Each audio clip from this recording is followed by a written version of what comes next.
qozonga olib rost degansani iskuslikda pishirib beraman. Bu yerda iskuslik degansani sarpanjadan bo'lyapti. Sarpanja bilan ozgina kerak aralashga go'shtimiz yog'siz bo'lgani uchun 400 gram bundan tega yupqa qilib to'g'rab oldik. Agar go'shtimiz yog'li bo'lsa, bunda shart emas. O'zini seliga, o'zini yog'iga to'g'ri bo'lib pishaveradi.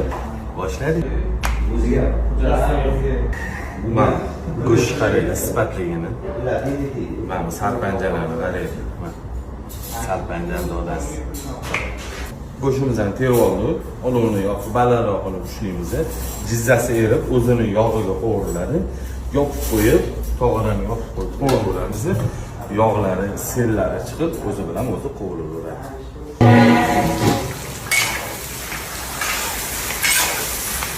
Go'shtimiz 1 soat dimlandi. Endi bu go'sht sellari ham ketdi. Ko'tarib olamiz buni. Sidada ichidagi mayda suyalarni olib ketgan bo'lsa olib tashlaymiz.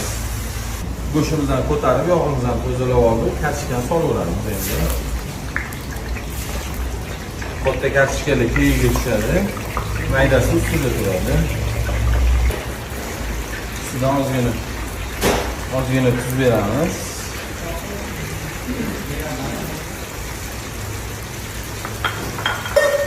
Katta kartoshka ozgina zira. Go'shtimizga tuz bilan ziralarni berib olamiz.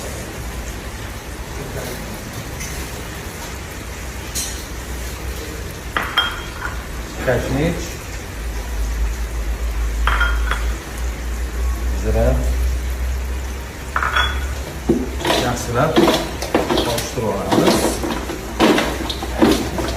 Ustiga solib olamiz.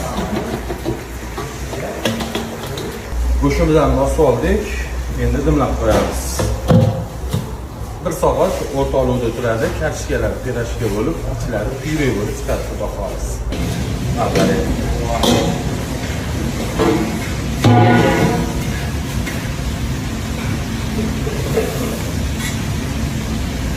Qozon javobini davati qozon javob.